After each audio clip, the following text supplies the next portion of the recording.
Hola, bon dia, som un altre cinquè de primària i us venim a explicar que últimament s'estan trobant moltes abelles mortes.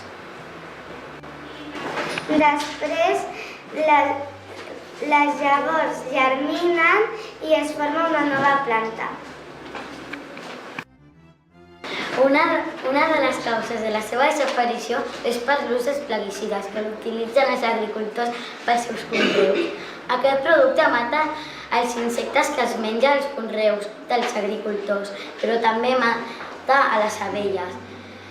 Un altre motiu és per l'existència de l'àcar varroa destructor que infecta les abelles i les mata.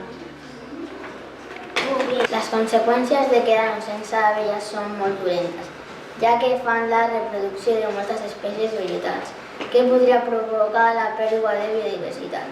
Es podria veure afectades molts animals i vegetals. Això s'ha de solucionar. El primer que s'hauria de fer seria prohibir gran part dels plaguicides i després potenciar el conreu ecològic. Per tant, utilitzar els plaguicides està malament fet, perquè si es mouen les abelles no hi hauria ni mel ni vegetació.